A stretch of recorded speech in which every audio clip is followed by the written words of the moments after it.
The sun might be setting on this day, but our adventure is just getting started. Greetings all, it's Blue Knight and welcome back to the Legend of Zelda, Twilight Princess.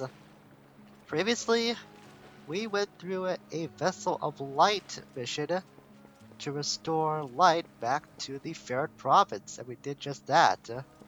Furthermore, we regained our human form and got a bit of change in wardrobe as well, now donning the hero's tunic, as is tradition when it comes to these Zelda games. You can even see it in our collection screen, just right up here. The hero's clothes. Green clothes said that the hero who wore them long ago saved Hyrule from danger, or who wore those. But you get what I mean. Kind of wear that a little differently, but the point still stands. We are now dressed up as the hero from the past. Today, we're gonna venture forward into the woods a little further, as we still have to find those kids that did get separated from our ordered village. To do that, we're gonna pick up more of these and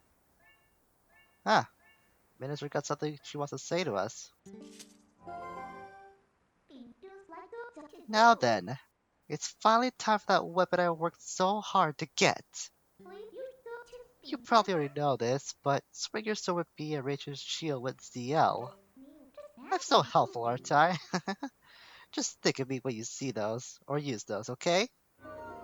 See, use, it's the same thing. Thought Beta was gonna be using those weapons for herself. No, she just got it for us, which I guess is pretty kind of her. I mean, she's still pretty snarky towards us, but I guess she is somewhat helpful. I say somewhat, and yet this adventure would not have progressed as far as it has without her. So we can't go to that door right now, which means we'll go back over here and meet up with this guy, the guy we got the ladder from before. I believe his name is either Sarah or Koro. I'm not too sure. I'll just call him Birdhead for the most part. So, it's your Donian. You seem familiar, but then your clothes seem kind of different, so I got thrown off for a second. Don't you know it's dangerous to wander around the woods at night without a light? That give you a ladder, guy. Why don't you use it? It's kind of rough out here lately, so be careful, okay? There's so many monsters now, I had to close up the gate to the temple. But, you guy, you want to get back there, huh? You sure do look geared up for it, so here you go. It gets the small key we need to enter back into those woods.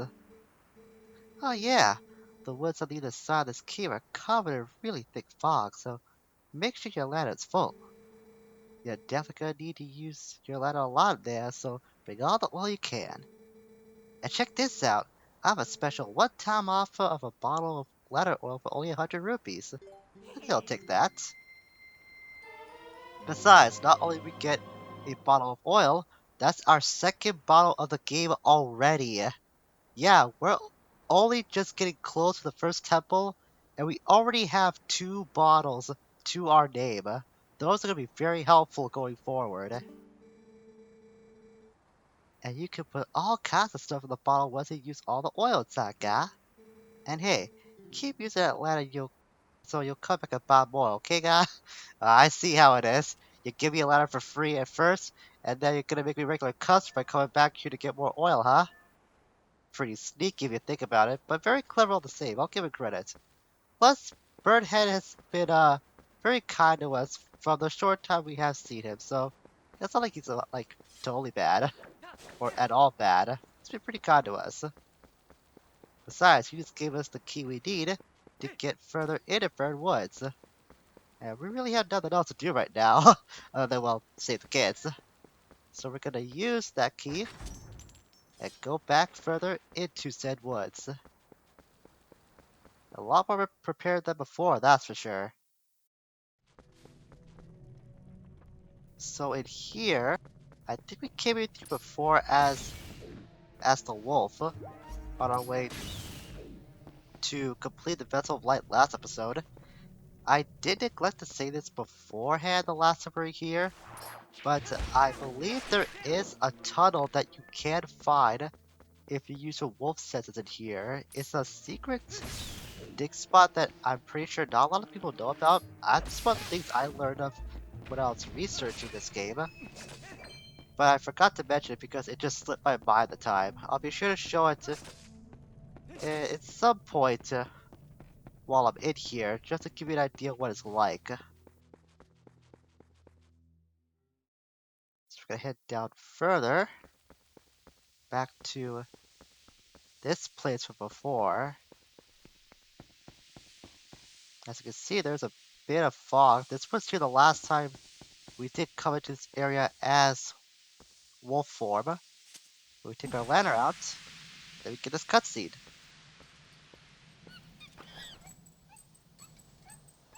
And we lose our lantern just as fast to that monkey that we rescued before.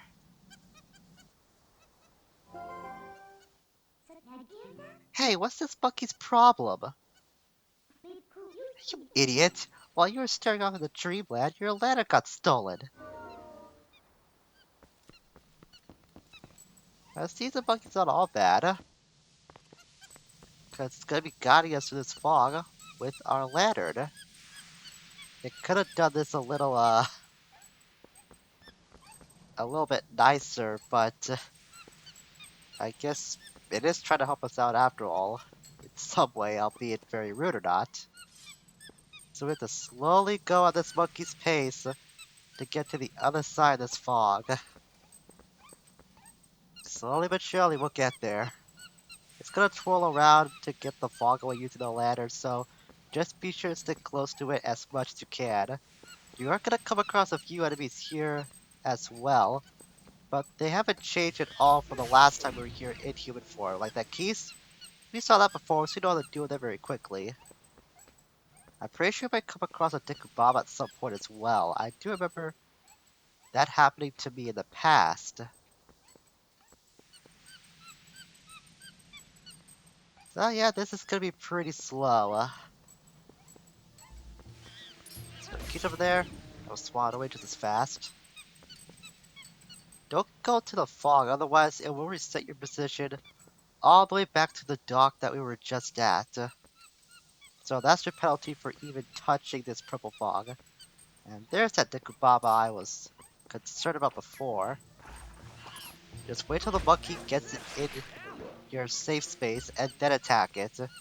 If you try to do it beforehand, then you might touch the fog and end up resetting yourself. And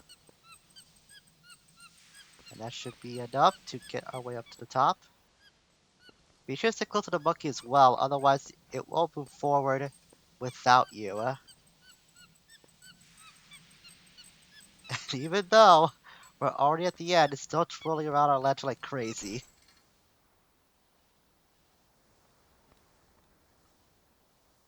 Well, at least it helped us out. And we got our ladder back.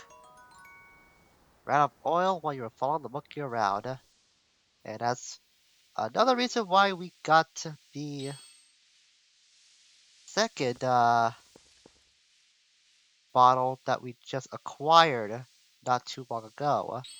We'll slide the letter back over there. And we'll use our bottle to refill it.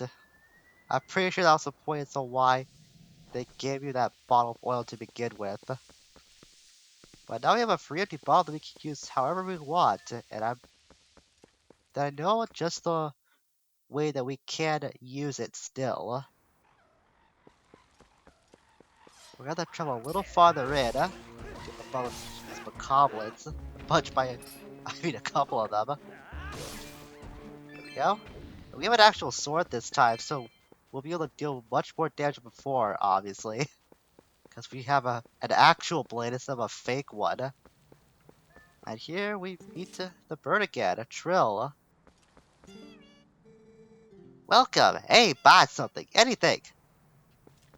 So if we do that, we could either spring for a red potion. This will replenish life energy for only 30 rupees. Or if you're very paranoid about your ladder oil, and believe me, you really shouldn't be, you can refill that bottle again for 20 rupees to get more ladder oil. Personally, I'm gonna go with the health potion. You never know, it could be very handy if we get into a tight situation.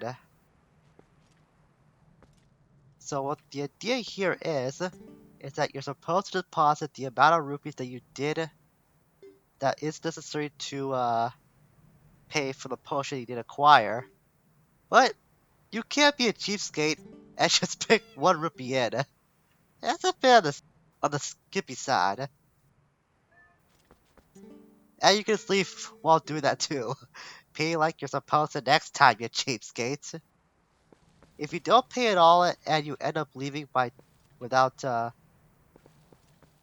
if you end up leaving with the potion and not paying, then he will come out of the shop and attack you. And he'll keep doing that until you actually pay at least 1 rupee into his donation box. So you don't have to spring for the full price. I mean, you could if you want to. You want to be nice to him, but it's not really necessary. Besides, even if you do, rupees aren't that hard to come by in this game at all. They're pretty plentiful, from my experience. Just like so, we just got 10 more rupees from that chest over there. And speaking of things that are shiny, we find ourselves another shiny creature.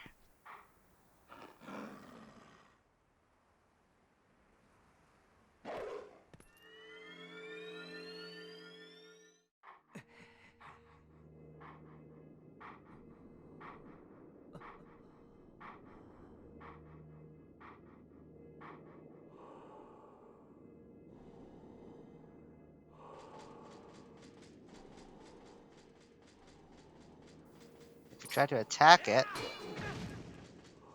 no dice. A sword wields no strength unless the hand that holds it has courage. You may be destined to become the hero of legend, but your current power will disgrace the proud green of the hero's tunic you wear. You must use your courage to seek power, and fight it you must. Only then will you become the hero for whom this world despairs. If you do find true courage, and you wish to save Hyrule from the horrors it now faces,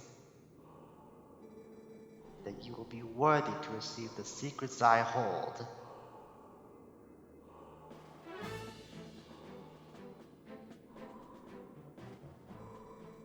Enemies that are filled with energy will quickly recover and attack again, even when stunned by a powerful strike. The ending blow is a secret technique you can use on stunned enemies to end their breath before they spring back into action.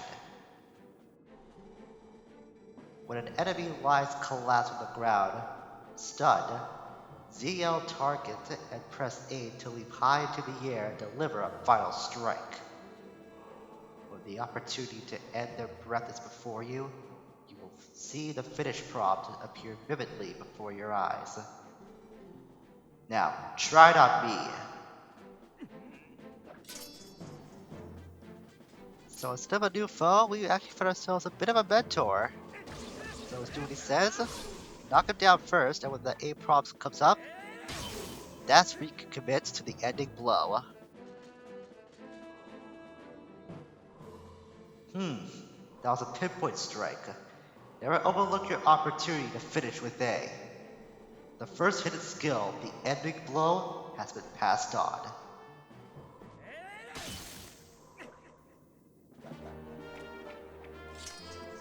And now we have a way to definitively kill any enemies that lie on the ground. When you fellow foe, lock on with ZL and deliver the final blow with A. There are still 6 hidden skills for you to learn. Those who are only for one who carries the blood of the hero, the one whose spirit is that of the sublime beast. Grow powerful, test your courage, and when you find that you need another skill to overcome the threats that face you, search for the statues that howl at the sound of the wind. Seek the sound that calls to the spirit of the beast to awaken me again. A sword wields no strength unless the hand that holds it has courage. Remember those words. Farewell.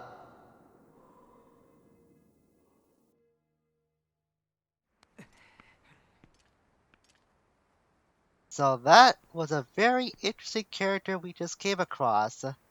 You never learned the name of that particular figure, but it's been widely recognized as the hero's shade. The shade also goes by the hero spirit and the ancient hero.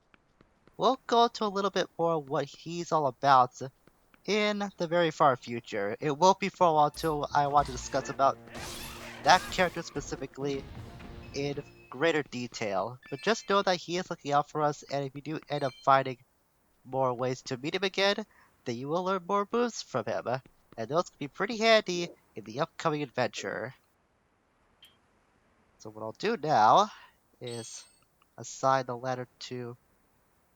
Actually... Yeah, we'll leave that alone for now. Got all the stuff that's actually helpful for us to enter this cave. And thus, we can begin. Let's get a little light to shine in this place here first. Come on, go away. Thank you. That key was a little bit more evasive than I wanted it to be. We'll put this away. And now we've entered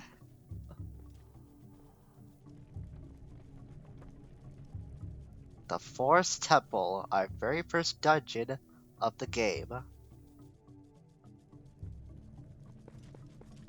we do here is roll into this.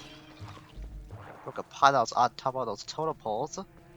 Got us a nice blue rupee of it too.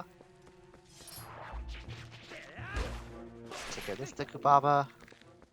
Now I know right away this can't be easily missed out. Whoa, whoa, whoa, go back down. Almost forgot about that thing. That's a Skulltula. I think we actually saw that before back at Orden Village, if I'm correct. If not, I'm pretty sure we have seen it at some point. If I'm mistaken, this might be the first time we have actually seen that. So they're not hard to deal with at all. Just a simple slingshot seed will do the man. So climb up that vine wall, and you can get a yellow rupee. It's very nice. Already filling our wallet a little bit more.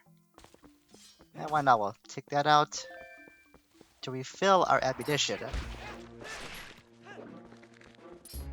There's a comet here. And we see a trapped monkey. Actually, it was our friend we just saw a little earlier on. Let me save it first. Before we deal with the Skulltula.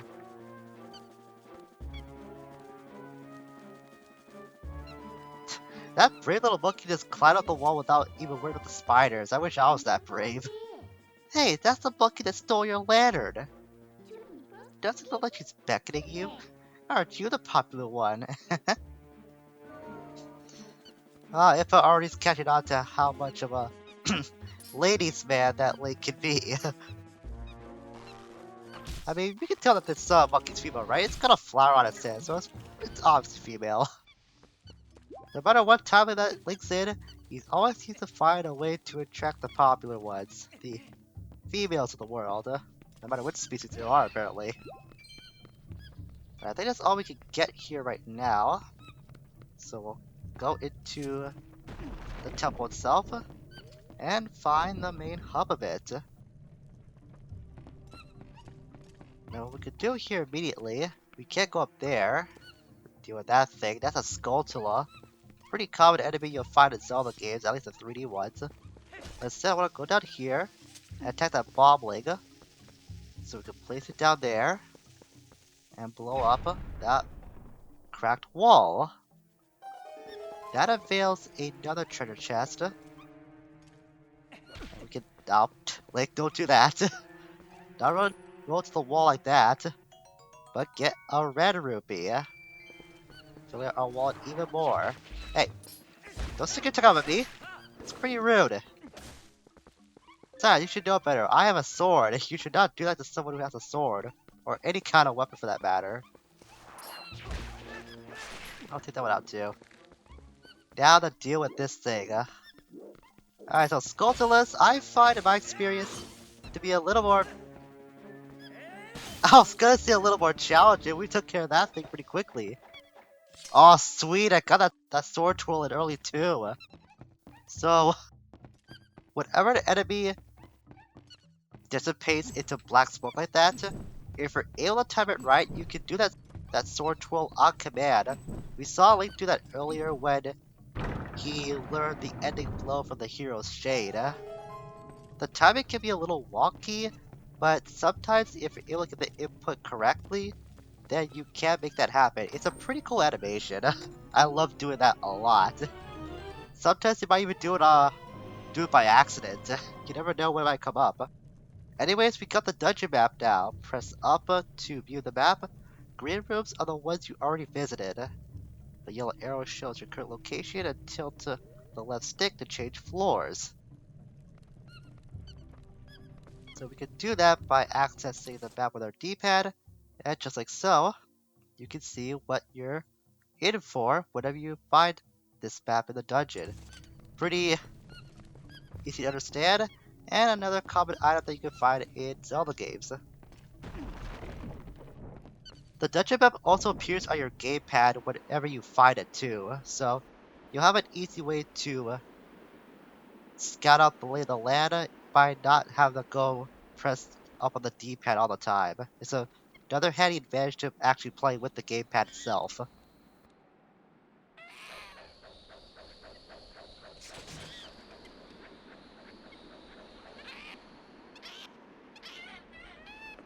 Well, that guy's not friendly at all. He's got a red butt too. I don't know why the butt has to be so red. But I think it's pretty clear that he's gonna be a bit of a foe we'll have to come across at some point. Oh, what's going on? Has there been a monkey fight? Oh no. Now we can't go any farther. We might as well go back. I don't know what's going on, but it seems like she wants to take you somewhere. So maybe you should just follow her. I mean, she is really attracted to us in some way, so we really should ignore the little monkey alone. Besides, it's really cute compared to the one we just saw that had that boomerang, so I'm pretty sure I know who I want to side when it comes to this adventure. So this monkey, the main gimmick of it, is gonna help us cross platforms or gaps like that by helping us do a little bit of trapeze acting. Or trapeze throwing. I'm not really sure the term of that is called, if it has a term at all, but that's what this monkey's main purpose is for. So another bomb like here, we'll be able to take that down, wait for it to blow up. And, well, be careful with these bomblings, they can actually chase you down if you get too close to them. But you can't stop them by just simply slashing at them with your sword. And speaking of things I want to slash with my sword, you may see that this jar is a little more lively than the others. Oh, that's because we gotta beat this thing. Phew! How'd it last? Gracious! Once I got in there, I couldn't squeeze back out. You were a big help. Thanks! I've been looking for something in here, you see? Gracious, yes! You must need something here too. Shall we try working together for a while, fellow adventurer? I can even warp you out of here if you want to leave. You'll be able to come back up the same room anytime you want. I can be quite helpful, you see. So don't you think of me as a burden. Now let's get started. Ladies and gentlemen, meet Uku. I'm not sure what dimension of hell this thing spawned out of, but look at Link's face. He's not any more happy to see this thing than I am. He's gotta be thinking the same thing I just uttered out. Like, look at him. He's in absolute disgust. And I do not blame him one bit.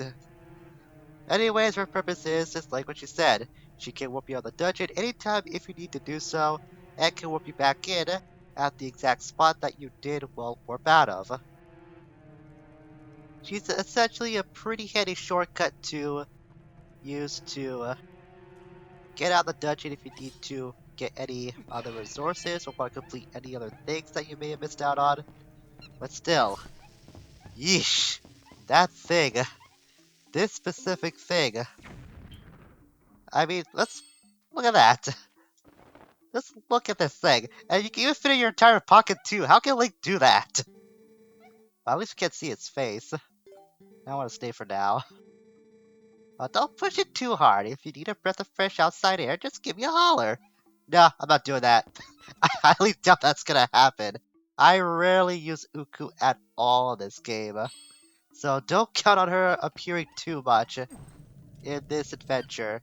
As a matter of fact, there might be only one time I can think of I might use her, but that's gonna be way late into the game if I do that. But I think that's gonna call it for today. We got quite a bit of ways in to start out with the Forest Temple, but there's still plenty more to go, as is tradition when it comes to the Zelda temples. So next time, we're gonna venture even further into the Forest Temple to see what we can find. And hopefully, maybe deal with that baboonish monkey thing that cut our way forward. Pretty sure we'll be coming across that at some point. Until we meet again, farewell for now.